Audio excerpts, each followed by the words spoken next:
Hello, in this video, we're going to look at why cavemen lived in poverty and we don't. The secret to prosperity.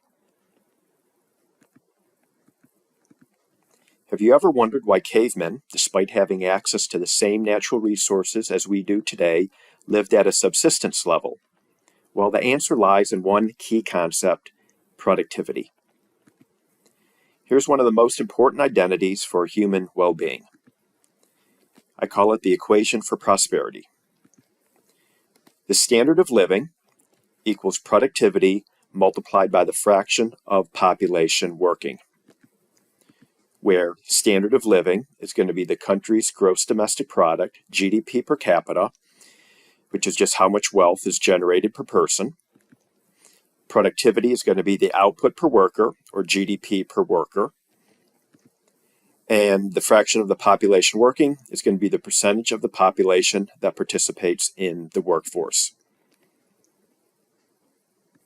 The quick derivation of the equation for prosperity starts as follows. We're going to take GDP divided by the population, which is GDP per capita, and set that equal to GDP per capita. Next thing we're going to do, we're going to multiply the right-hand side of the equation by 1, which we can write as follows: L divided by L, where L represents the number of workers. Right, so nothing has fundamentally changed here. We got GDP per capita equals GDP per capita multiplied by 1.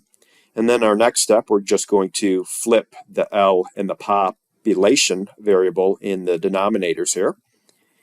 And now we have the equation for prosperity. GDP per capita equals GDP divided by the number of workers, or productivity, output per worker, multiplied by the fraction of the population that is working, the number of workers divided by the population. Here's the catch. There's a natural limit to how many people can work. Children, the elderly, and others may be limited in their work. So in the long run, the only way to increase prosperity is by improving productivity, GDP per worker. What drives productivity? There are 4 key factors. First is human capital, which consists of our skills, education, knowledge of the workforce. Second thing that can increase productivity is physical capital, machines, tools, buildings, and technology.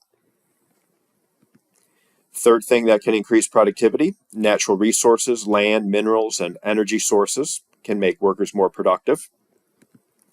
And finally, number 4, technological knowledge, society's understanding and application of the best ways of producing things. So the 4 key drivers of productivity.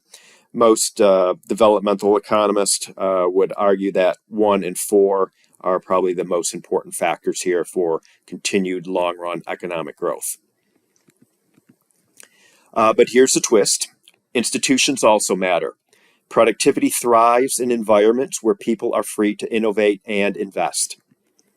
The role of institutions. Good institutions promote growth by protecting private property rights, incentivizing people to save, invest, and create. The rule of law, ensuring fair and predictable enforcement of contracts.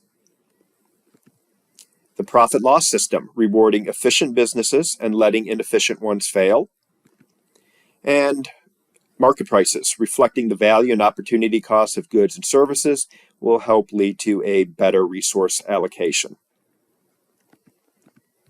But when institutions become extractive, enriching some groups at the expense of others, this undermines growth. How extractive institutions destroy growth. Excessive taxation and redistributive transfers discourage hard work and innovation. Overregulation of businesses and labor makes entrepreneurship harder and more expensive. Weak property rights, creating uncertainty for investors and entrepreneurs, will reduce economic activity. And finally, 4, government control of markets through wage and price controls, trade restrictions, nationalization of industries, picking in winners and losers through industrial policy will also undermine economic growth. Okay, that's it.